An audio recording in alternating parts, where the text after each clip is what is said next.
하나님의 말씀 이사야 26장입니다. 이사야 26장 1절에서 4절까지 한 절씩 교독하여 읽겠습니다. 그날의 유대 땅에서 이 노래를 부르리라. 우리에게 견고한 성읍이 있으며 여호와께서 구원을 성벽과 외벽으로 삼으시리로다. 너희는 문들을 열고 신의를 지키는 의로운 나라가 들어오게 할지어다. 주께서 심지가 견고한 자를 평강하고 평강하도록 지키시리니 이는 그가 주를 신뢰함이니이다. 너희는 여호와를 영원히 신뢰하라. 주 여호와는 영원한 반석이심이로다. 아멘. 하나님께 참 감사한 것은 오늘 오전 성경 통독 때 지난주 수요일에 이어서 이사야 본문을 통독하게 하신다는 거예요. 우리가 1장부터 12장까지 지난주에 다 읽었고요. 오늘 오전에는 13장부터 34장까지인가요? 35장까지인가요? 다 읽었습니다. 그래서 너무 감사한 것은 이렇게 한번 복습을 할 수 있게 우리가 거의 6개월 정도 이사야를 했는데 6개월 정도니까 6, 4, 24, 24장이어야 되는데 26장까지 온 이유는 간혹 짧은 장이 앞장과 붙는 경우가 있어요.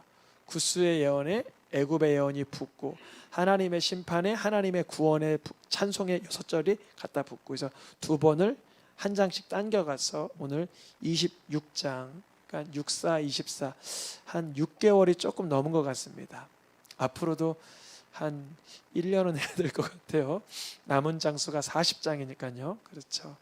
우리가 또 이제 아직 정확하진 않아도 이제 올해 다니엘 기도회 때도 금요 예배 정도는 다니엘 기도회로 한 4-5주 정도 이렇게 예배를 드리게 되면 빠지게 되죠. 아, 수요 예배구나. 그래 안 빠지겠네요.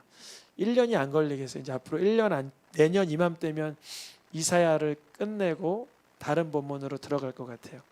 우리가 이사야 하기 전에 어디에 있었죠? 미가야 했었어요. 미가 선지자는 이사야의 축소판이라 그랬어요. 그래서 이사야와 미가 선지자가 동시대에 활동했는데 미가 선지자는 짧았다. 그리고 이사야는 우리가 지금 하고 있고 우리가 이사야가 끝나면 무슨 선지자 하냐면 하박국. 그냥 이름이 그래서 그런지 좀 뚱뚱하게 표현을 했어요. 하박국. 국을 많이 먹어서 그런가요? 하박국 끝나면 스바냐. 이렇게 남유다 선지자를 다루어 가려고 합니다. 그러니까 내년에는 이사야 끝나고 하박국, 스바냐 이렇게 들어갈 예정이겠죠. 오늘 26장 1절 이렇게 조금 분해를 해봤어요. 하나님을 향하여 교만하여 높아진 이들. 주님은 이사야 13장, 14장, 15장, 16장, 17장, 18장, 19장, 20장, 21장, 22장, 23장까지 계속 두로에 대한 경고라까지 해서 열방에 대한 심판을 얘기해 주시고 24장, 25장 이 24장, 25장에 걸쳐서는 어떤 이야기를 해주셨냐면 이러한 유다 주변국들의 심판처럼 지구상 전체에 이러한 심판이 있을 것이다 라는 말씀을 주셨어요. 그러니까 이들은 공통점이 뭐냐면 하나님을 향하여 교만하여지고 높아진 이들이에요. 그들을 향하여서 하나님은 심판하신다는 거죠. 근데 우리가 원하는 때에 우리가 기대하고 긴장하는 그때에 심판이 안 일어날 때가 많이 있어서 죄짓기에 담대한 이들도 많죠. 그러나 하나님의 심판이 반드시 시행된다는 것을 우리가 꼭 깨닫기를 축복합니다. 오늘 노래의 내용은 그 하나님의 심판과 그리고 이어 나오는 구원을 찬송하는 찬송 부분입니다. 하나님의 구원을 노래하는 부분이라는 것이죠. 그날의 유다 땅에서 이러한 노래가 울려 퍼지리라. 유다 주변의 많은 열방들이 심판을 받고 전 지구적으로 여러 심판들이 다양하게 있을 터인데 그때 유다 땅에서 이러한 노래를 부르게 되는데 우리에게 견고한 그 방어망이 있다. 견고한 그런 성벽이 있다. 그것은 여호와께서 성벽과 외벽으로 무엇을 삼으시는데, 여러분 이거 근데 구절을 거꾸로 읽으면 더 쉬워요. 여호와께서 성벽과 외벽을 구원으로 삼으시리로다. 성벽과 외벽이 구원이 되면 이해하기가 쉬운데 반대로 적어 있어요. 여호와께서 구원을 우리의 성벽과 외벽으로 삼은데, 구원을. 근데 구원을 히브리어로 보면 예슈아라고 기록되어 있습니다. 예슈아는 우리가 알고 있듯이 예수, 그 이름 동일한 이름입니다. 그래서 호세아라는 선지자도 이 여슈아에서 온 말입니다. 호세아, 예슈아, 그리고 여호수아 다 같은 구원이라는 이름의 뜻입니다. 하나님이 구원을 성벽과 외벽으로 삼으시리로다. 우리가 삶을 살아가면서 하나님을 찬송하게 되는 계기가 뭐냐면, 내가 절박한 어떠한 질병이라든지 문제라든지 상황을 만났을 때 하나님께서 나를 건지시는 그 신기한 경험을 꼭 하셔야 돼요. 그래서 하나님을, 우리가 구원의 하나님을 경험하게 되는 거예요. 그래서 우리가 어떤 위기 가운데도 하나님이 나를 새롭게 하실 거야, 건지실 거야, 구원하실 거야, 나를 내팽개치지 않으실 거야, 이 믿음을 우리에게 성벽과 외벽으로 삼으신다는 거예요. 이게 이사야 26장 1절의 핵심입니다. 하나님은 구원하시는구나. 누가 세상 사람들 보면 참 우리 그러한 구원을 갈망하는 우리들의 모습이 어리석어 보일 수도 있어요. 미련해 보일 수도 있어요. 하나님이 반드시 일하신다, 이런 말을 하면 뭘 믿고 저러고 왜 저렇게 상식 없는 말을 하고 앞뒤 전후 상황을 보지도 않고 말하나 그러는데요. 그러면 앞뒤 전후 상황 다 보고 상황을 다 알고 낙담하는 마음을 계속하면 구원이 더 빨리 일어나긴 합니까? 그것도 아니잖아요. 그러니까 이 사단 마귀는 입술을 딱 잡고 계속적으로 낙심과 더러운 말과 나쁜 말을 하기를 주님 원해. 그거를 막 우리를 끌고 가는 거예요. 저도 이번 한 주 어떤 사건이 있어서 마음이 좀 아프고 괴로워서 입술이 삐쭉삐쭉거렸어요. 근데 입술이 삐쭉삐쭉거리다가 고민을 했어요. 주님 도와주세요. 일하여 주세요. 30분이 흐르고 1시간을 흘렀나? 삐쭉거리던 입술이 쑥 들어가고 미소가 머금어졌어요. 여러분, 저는 원래 성격이 낙천적이고 긍정적이라 웃는 상일까요? 아니에요. 저는 원래 웃는 상이 아니에요. 그 주민등록증 옛날 20살 때 사진을 보면 눈이 이렇게 여기까지 올라갔어요. 막 이렇게 올라갔어요. 그래서 제 고등학교 동창들이 그래요. 참 많이 바뀌었다고. 왜냐면 고등학교 때는 이렇게 삐쭉 올라가고 입이 삐쭉 나오고 그랬을 텐데, 예수님을 내 구주로 만나고 그분의 구원을 갈망하고 체험하고 맛보다 보니까 우리의 삶에는 견고한 성읍이 발생한 거예요. 견고한 성읍. 우리의 삶의 견고한 성읍은 하나님의 구원을 신뢰하는 삶입니다. 하나님의 구원을 우리가 오늘도 신뢰합니다. 나는 실력 없고 공로 없지만 예수와의 이름을 부르며 주님을 의지하오니 일하여 주시옵소서. 그 나라, 하나님의 나라는 누가 들어오나 보니까 신의를 지키러 온 의로운 나라. 신의를 지킨다는 건 뭐냐면 신실한 사람. 그러면 나는 안 신실한데 거짓도 있고 사람이 표리부동하고 또 변질되고 속과 겉이 다른데 그럼 어떻게 우리가 그 나라에 들어갈 수 있느냐? 맞아요. 예수님을 향한 마음에 더 신실해지시길 축복합니다. 우리의 거짓된 태도나 잘못된 어떤 관점들은 아직 다 성형수술 안 됐어요. 언젠가는 고쳐지겠지만 완벽해지지는 않아요. 100% 완벽하다는 것은 천국에 들어갈 때 가능하지만 하나님 앞에 신의를 지키는 의로운 나라가 되기 위하여 예수님의 이름을 부르고 또 부르는 것입니다. 또한 주님이 어떤 자들에게 구원의 그 평안함을 주시냐면 파란 글씨만 읽어보겠습니다. 심지가 견고한 자, 심지가 견고한 자에게 샬롬 샬롬 이렇게 되어 있어요. 히브리어를 보면 평강하고라고 한국말로 이렇게 풀어 써 있지만 심지가 견고한 자에게 샬롬 샬롬 이렇게 되어 있어요. 네, 샬롬 샬롬. 심지가 견고한 자가 그럼 뭔가 나는 마음이 불쩍불쩍하고 막 감정에 따라 치우치고 세속에 따라 치우치고 미혹받고 유혹받는 게 한두 번이 아닌데 내가 어떻게 심지가 견고한 자인가? 그러면 나는 불평강하는 자인가? 그럴 수 있죠. 그런데 말씀에 보니까 이는 어떤 자를 심지가 견고한 자라고 말하냐면 주를 신뢰하고 주를 영원히 신뢰하고 주를 향하여 내 믿음의 반석을 뿌리 내리는 자, 그 자를 심지가 견고한 자라고 해요. 간혹 비교하는 게 깡패예요. 깡패는 싸우다가 지치면 더 열심히 싸워야 깡패겠죠.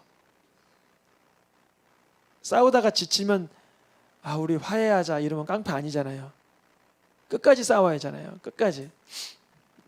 못된 짓을 하는 사람은 더 못된 짓을 어떻게 하면 할까 해서 못된 짓에다가 심지를 견고하게 뿌리박겠죠.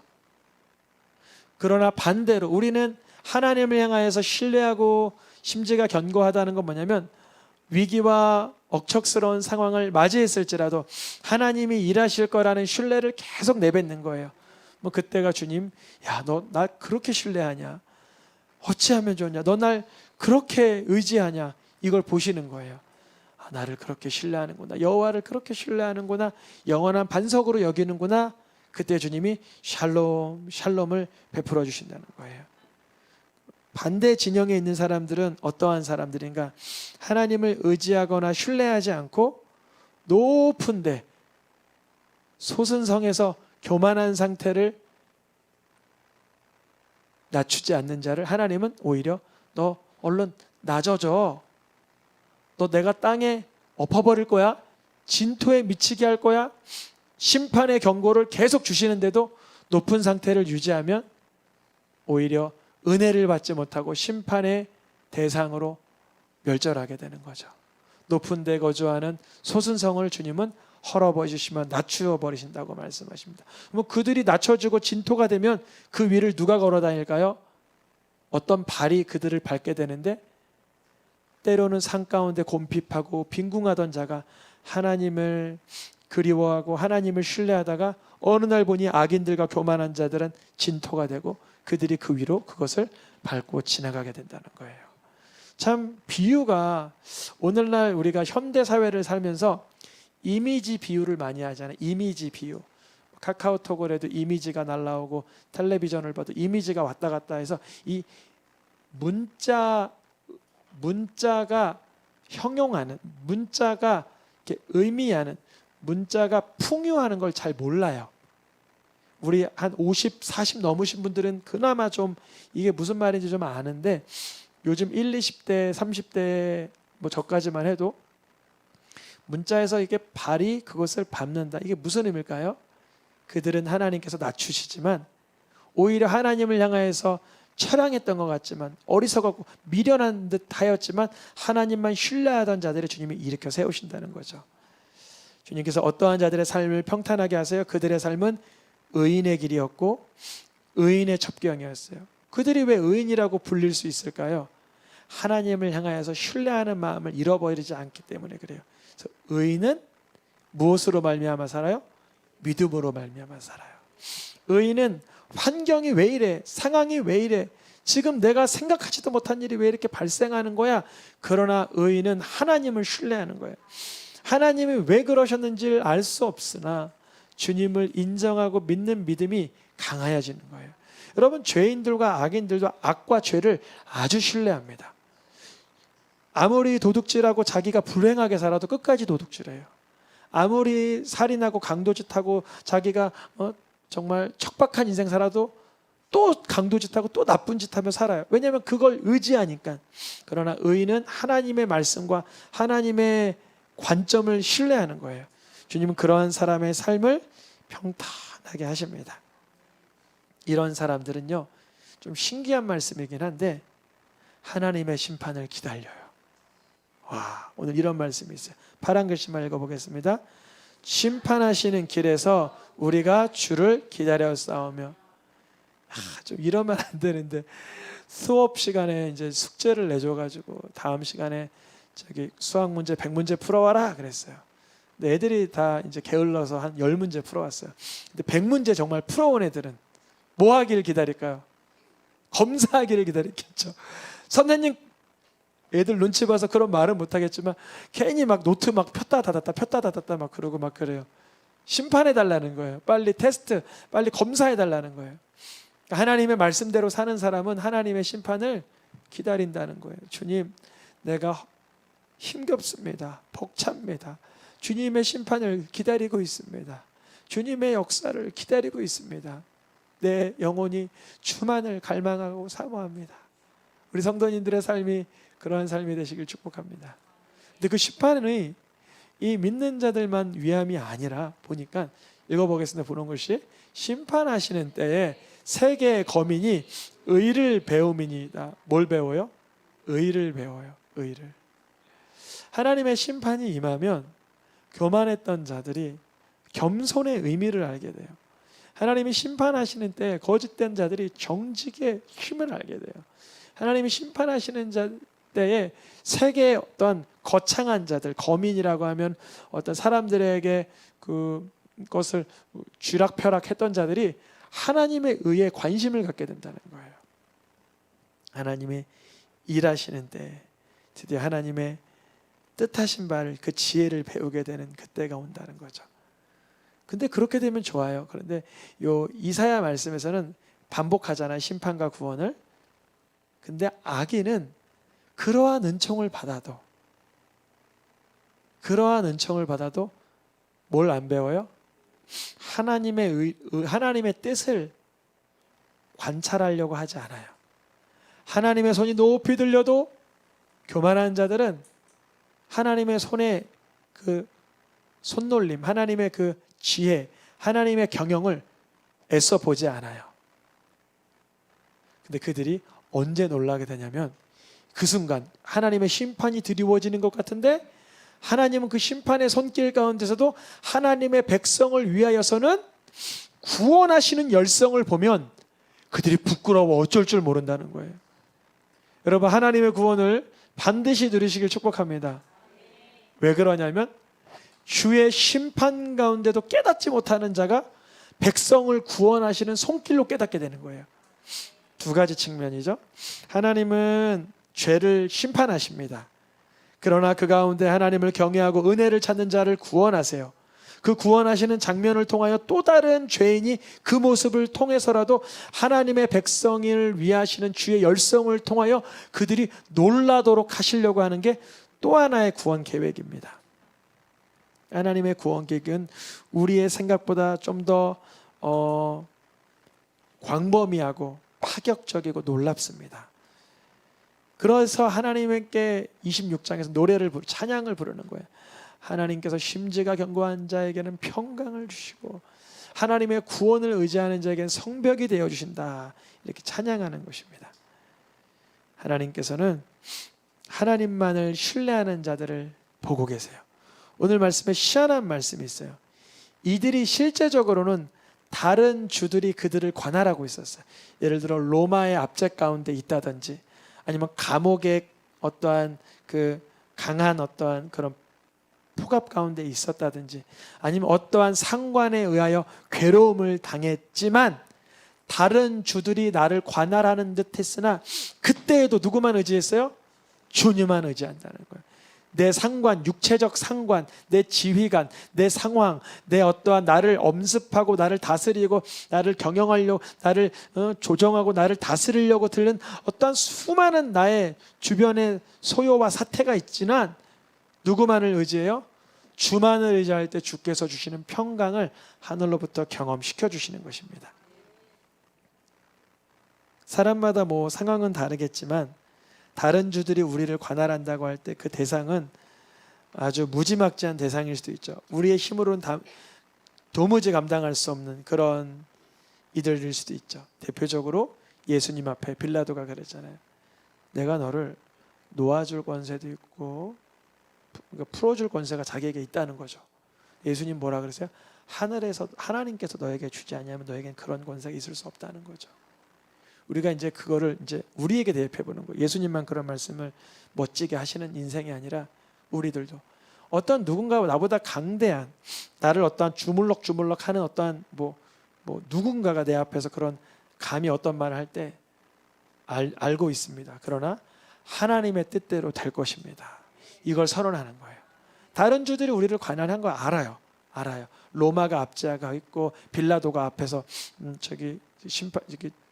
판결을 내릴 거고 어떤 내 상관이 나에 대해서 압박을 줄 거고 수많은 그런 상황은 알아요. 그러나 주만을 의지할 때, 주의 이름을 부를 때 하나님이 주시는 구원의 능력을 경험시켜 주시는 줄 믿습니다. 우리를 하나님 경외하는가 경외하지 아니하는가를 일단 주님께서 그 연단의 과정을 통해서 상급을 주시려는 시험일 수도 있어요.